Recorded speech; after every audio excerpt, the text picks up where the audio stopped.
Cholesterol की समस्या से पीड़ित लोगों के लिए आज का टॉपिक बहुत इंपॉर्टेंट है। यदि आप या आपके परिवार में कोई कोलेस्ट्रॉल की समस्या से पीड़ित है तो आज का टॉपिक जरूर देखें। आज हम बात करेंगे कौन कौन सी सबसे बुरी सब्जियां यदि आपको है कोलेस्ट्रॉल का प्रॉब्लम। ये सारी सब्जियां यदि ज़्यादा मात्रा में खाई जाए तो किन्हीं कारणों की वजह से आपके कोलेस्ट्रॉल वैल्यूज़ को बिगाड़ेगी।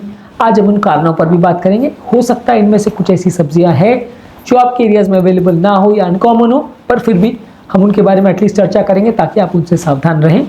टॉपिक पर जाने से पहले जो लोग हमारे चैनल पर नए हैं उन्हें रिक्वेस्ट करूँगा कि चैनल को सब्सक्राइब करें ताकि यूजफुल और साइंटिफिकली करेक्ट इन्फॉर्मेशन के लिए आपको कहीं भटकना नहीं पड़े और अपनी इस इन्फॉर्मेशन का शिकार ना हो।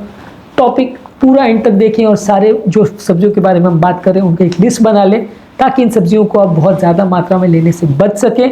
और टॉपिक के एंड में हम आपको इसके बारे में कुछ और यूजफुल टिप्स और यूजफुल टेक होम मैसेजेस भी बताएंगे जो एक अंडरस्टैंडिंग डेवलप करने में आपकी मदद करेगी कोलेस्ट्रॉल मेटाबॉलिज्म के बारे में। आज का टॉपिक बहुत इंपॉर्टेंट है, जरूर देखिए।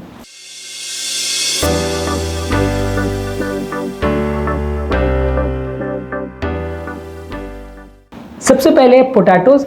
आलू के बारे में सब कोई जानते हैं कि ये एक बहुत ज़्यादा स्टार्च कंटेनिंग सब्जी होता है, इसमें कार्बोहाइड्रेट कंटेंट ज़्यादा होता है, इसका ग्लाइसेमिक इंडेक्स भी ज़्यादा होता है। इसको ज़्यादा मात्रा में लेने से आपका कोलेस्ट्रॉल वैल्यूज बिगड़ेगा, इसलिए आलू को अवॉइड करिए।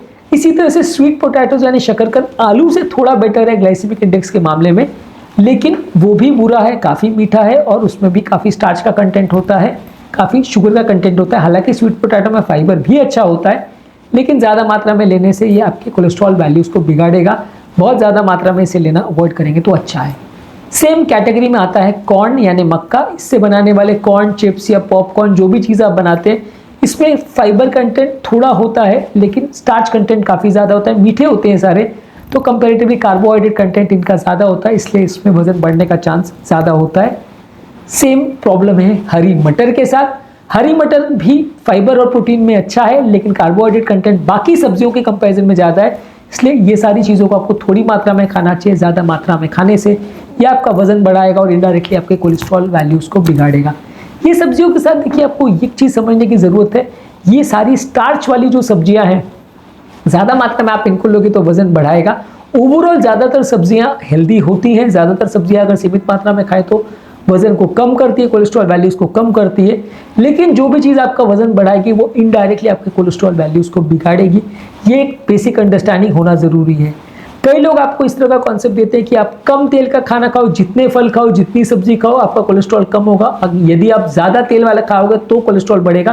ये कंप्लीटली गलत कॉन्सेप्ट है, क्योंकि बॉडी में बनने वाला 80% कोलेस्ट्रॉल जो है वो बॉडी के अंदर खुद ही बनता है और ये रॉ मटेरियल से बनता है, जिसमें शुगर, स्टार्च, कार्बोहाइड्रेट्स ही सबसे इंपॉर्टेंट रोल अदा करते हैं। इनफैक्ट बॉडी प्रोटीन्स और बाकी सारी चीज़ों को भी फैट्स में और अलग अलग चीज़ों में कन्वर्ट कर सकता है, कोलेस्ट्रॉल बना सकता है। तो इसलिए अगर आप सिर्फ तेल को कम कर दोगे और बाहर से खाए जाने वाले कोलेस्ट्रॉल वैल्यूज़ को कम कर दोगे, जीरो ऑयल भी खाओगे, तो भी ब्लड कोलेस्ट्रॉल वैल्यूज़ में खाली 20% का फ़ायदा मिलेगा, क्योंकि 20% ही बाहर से आता है, 80% बॉडी खुद बनाती है। जो बॉडी खुद बना रही है वो रॉ मटेरियल्स पर डिपेंड करेगा, और रॉ मटेरियल्स ये सारे कार्बोहाइड्रेट्स ही होते हैं, सारा शुगर्स होता है। तो किसी भी फॉर्म में अगर शुगर बॉडी में जाएगा तो कोलेस्ट्रॉल को बिगाड़ेगा। हाँ, अगर आप फैट्स को भी बंद कर दो, कार्बोहाइड्रेट्स को भी बंद कर दो, प्रोटीन्स को भी बंद कर दो, तो ऑब्वियसली आप फिर खाओगे क्या, तो वो पॉसिबल नहीं हो पाता। लेकिन किसी भी फॉर्म में रॉ मटेरियल अगर जाता है तो कोलेस्ट्रॉल वैल्यूज बिगाड़ सकता है, इसलिए डाइट से इसको पूरी तरह से कंट्रोल कर पाना ऑलमोस्ट इम्पॉसिबल है। हाँ, 20-30% आप रिडक्शन अचीव कर सकते हैं, जिसका मतलब ये है कि मान लीजिए आपका एलडीएल कोलेस्ट्रॉल पहले 200 था, आपने डाइट पर कंट्रोल किया तो आप उसको 20% रिडक्शन करके 160 या मे बी 150 तक ले आओगे। बहुत अच्छा आपने मेहनत किया, बहुत ज़्यादा रिस्ट्रिक्शन किया तो 140-130 तक भी ला सकते हो, लेकिन 200 एलडीएल को आप 50 एलडीएल पे ले आओगे यदि आप जीरो ऑयल खाओगे। ऐसा सोचना गलत है, क्योंकि ये सक्सेसफुल नहीं हो पाएगा। मोस्ट ऑफ केसेस जहाँ बहुत हाई एलडीएल वैल्यूज होती है वहाँ दवा लगती ही है, तो क्योंकि दवा ही आपके जो मेटाबॉलिज्म है, जो कोलेस्ट्रॉल बनने की प्रोसेस है, उसको इनहिबिट कर सकती है। बाकी जो खाने पीने वाला जो चेंजेस हैं वो करने से बहुत फ़र्क नहीं पड़ता। यही कारण है कि आजकल डाइटरी कोलेस्ट्रॉल का हार्ट अटैक में क्या रोल है, इस पर काफ़ी कंट्रोवर्सी चल रही है। तो इसलिए तेल की रेस्ट्रिक्शन करना या सिर्फ मीठी चीज़ रेस्ट्रिक्शन करने से हार्ट अटैक कभी नहीं होगा, ऐसा कोई गारंटी आजकल नहीं है। इस मामले में आजकल काफ़ी डिस्कशन और कंट्रोवर्सी है। Coming back to the topic, इसके अलावा नेक्स्ट जो सब्जी आपके लिए अच्छी नहीं है वो है बीट। बीट वैसे तो हेल्दी सब्जी है, न्यूट्रिएंट्स, एंटीऑक्सीडेंट्स अच्छी है, अगर सीमित मात्रा में ले तो अच्छा है, लेकिन ये भी थोड़ा मीठा है। ज़्यादा मात्रा में लेने से कार्बोहाइड्रेट बिगड़ सकता है, कोलेस्ट्रॉल बिगड़ सकता है।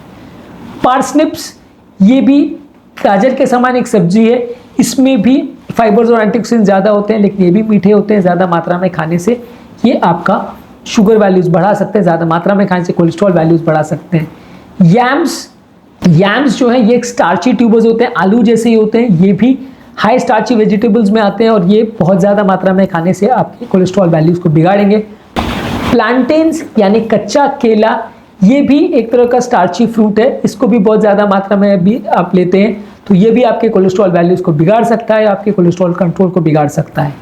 इसके अलावा रुता बागा, ये भी एक रूट वेजिटेबल है, आलू जैसा ही है, ये भी हाई स्टार्च वाला वेजिटेबल है, इसको भी आप लोगे तो आपके कोलेस्ट्रॉल वैल्यूज़ को बिगाड़ेगा। पंपकिन यानी कद्दू को भी अगर ज़्यादा मात्रा में लेंगे तो इसमें भी स्टार्च कंटेंट ज़्यादा है, ये भी आपके कोलेस्ट्रॉल वैल्यूज़ को बढ़ाएगा। तो यानी मॉरल ऑफ द स्टोरी ये है कि जो भी सब्जी आप लोगे जिसमें स्टार्च ज़्यादा है तो वो आपके वैल्यूज़ को बिगाड़ेगा, जो मीठे ज़्यादा हैं वो आपकी वैल्यूज़ को बिगाड़ेंगे। इसी कैटेगरी में अगली सब्जी है स्क्वाश या जुकीनी, ये भी काफ़ी हाई कार्बोहाइड्रेट वाली सब्जी है, इसको यदि आप ज़्यादा मात्रा में खाते हो तो ये आपके कोलेस्ट्रॉल वैल्यूज़ को बिगाड़ सकती है। यूका रूट यानी कि कसावा इसको बोलते हैं, ये भी काफ़ी कॉमनली सब्जियों में इसको यूज़ किया जाता है। इंडिया में कंपैरेटिवली इस पर डिशेज बहुत ज़्यादा नहीं बनती है, लेकिन ये भी काफ़ी स्टार्ची होता है और ये भी आपके कोलेस्ट्रॉल वैल्यूज़ को बिगाड़ सकता है।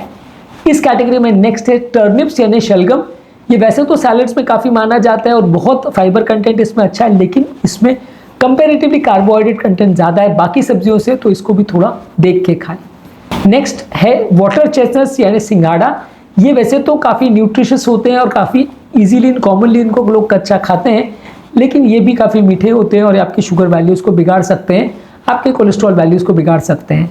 नेक्स्ट है गाजर यानी कैरेट्स, ये भी बाकी सब्जियों के कंपैरिजन में ज़्यादा मीठे होते हैं, इसमें नेचुरल शुगर ज़्यादा होते हैं, इसलिए ज़्यादा मात्रा में आप इनको खाओगे तो ये कंपैरेटिवली आपके शुगर वैल्यूज़ को और कोलेस्ट्रॉल वैल्यूज़ को बिगाड़ सकते हैं। अनियंस यानी प्याज, ये भी फ्लेवरफुल और न्यूट्रिशियस रहते हैं, लेकिन इसमें भी कंपैरेटिवली कुछ नेचुरल शुगर ज़्यादा रहते हैं, तो ये आपके कोलेस्ट्रॉल वैल्यूज़ को बिगाड़ सकते हैं। जेरूसलम आर्टिचोक्स और बैम्बू शूट्स, ये कंपैरेटिवली ऑब्वियसली इंडिया में बहुत ज़्यादा नहीं होते हैं, ये ज़्यादा नहीं पकाए जाते, कॉमन सब्जियां नहीं हैं, लेकिन ये सारी सब्जियां भी ज़्यादा मात्रा में अगर आप खाते हो तो आपके कोलेस्ट्रॉल वैल्यूज़ को बिगाड़ सकते हैं। इन टॉपिक में जो हमने बात करी कौन कौन सी सब्जियां आपके कोलेस्ट्रॉल वैल्यूज़ को बिगाड़ती, तो टेक होम मैसेज यही है कि जो सब्जियों में स्टार्च ज़्यादा है, जो सब्जियों में शुगर ज़्यादा है, जो ज़्यादा मीठे हैं, उनको ज़्यादा मात्रा में आप खाओगे तो कंपैरेटिवली आपका कोलेस्ट्रॉल वैल्यूज़ बिगाड़ेगा। जो सब्जियां आप कम मात्रा में खा सकते हैं, जो सब्जियां कम मीठे हैं, वो कंपैरेटिवली ज़्यादा हेल्दी है यदि आपको कोलेस्ट्रॉल का प्रॉब्लम है।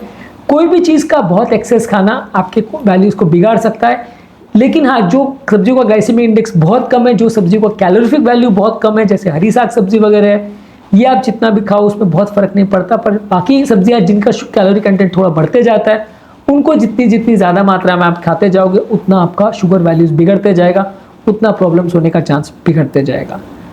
आज के टॉपिक में हमने बात करी कौन कौन सी सब्जियों से आपका कोलेस्ट्रॉल वैल्यूज़ बढ़ता है। यदि आप इंटरेस्टेड है तो कौन से फल से और कौन सी सब्जियों से कोलेस्ट्रॉल वैल्यूज़ कम होता है, उस पर हमें सेपरेट वीडियोज़ किए, वो भी ज़रूर चेकआउट करें। टॉपिक एंड करने से पहले जो लोग हमारे चैनल पर नए हैं उन्हें रिक्वेस्ट करूँगा कि चैनल को सब्सक्राइब करें, ताकि इस तरह के साइंटिफिकली करेक्ट और यूजफुल इन्फॉर्मेशन के लिए आपको भटकना नहीं पड़े और आप मिस इन्फॉर्मेशन का शिकार ना बन जाए।